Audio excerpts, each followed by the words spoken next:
Sup guys? Often I see new players asking the question, what is the best in-slot equipment for this ship, for every new ship that comes out? In this video, I'm going to explain why the best in-slot concept does not exist in Azur lane, and what you should do instead to be able to choose the best equipment for any given ship. First, let me lay out the definition I'm working with for best in slot. Best in slot refers to equipment that, regardless of situation, will perform the best out of all equipment.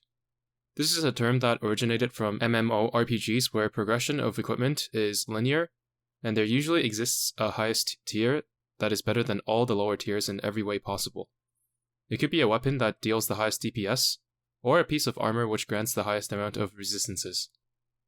The reason that this concept doesn't work in Azur lane is because the best loadouts are entirely dependent on the enemy you're facing.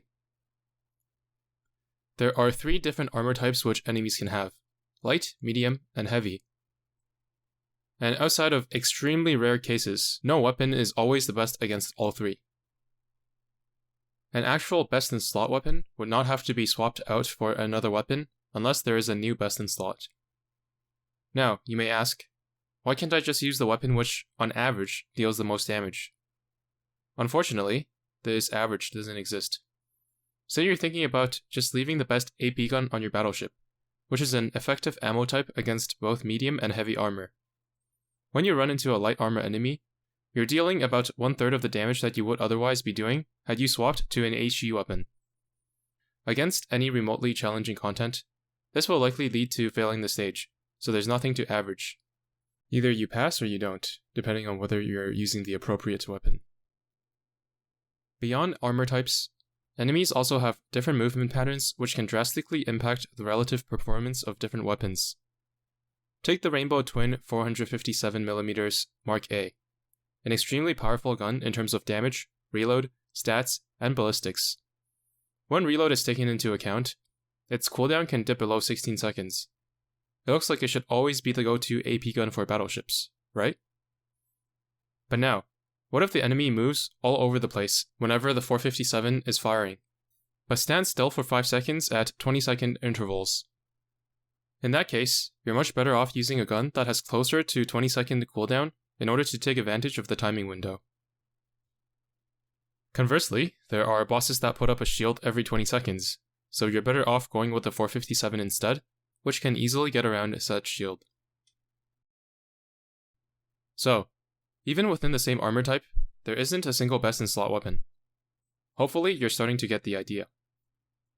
Now, what about auxiliaries?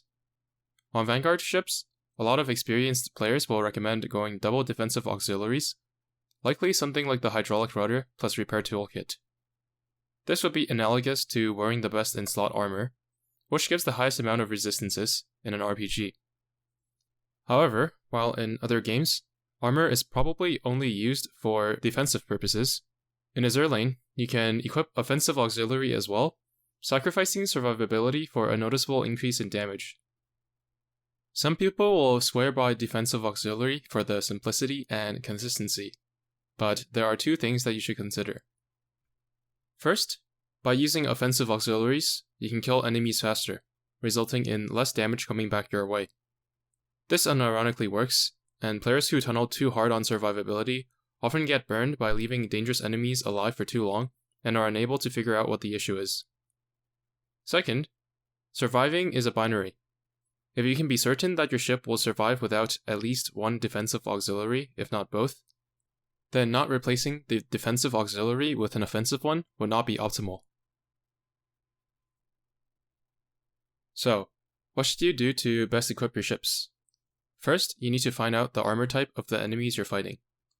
Next, choose the gun that on paper seems to be the strongest against that armor type. That should already take care of most situations, but if you run into a particularly difficult enemy, pay attention to the battle and try to pinpoint where the weapon is failing to perform. Common causes include the aforementioned movement pattern of the enemy and shields that are erected at specific intervals. This is the beginning of a series of videos covering everything you need to know about equipment in Azur lane. Equipment can be intimidating for new players, but I hope that by the time you reach the end of this series, you will have learned a lot, even if you haven't fully mastered everything. In the next video, I will show you how to find the armor type of any enemy you're up against. And after that, I will dive into the nuances of each equipment type. If you're interested, subscribe so you don't miss when the next video goes live. If you have any immediate questions, you can also catch me while I'm live streaming and ask in the chat. Thank you for watching, and see you in the next video.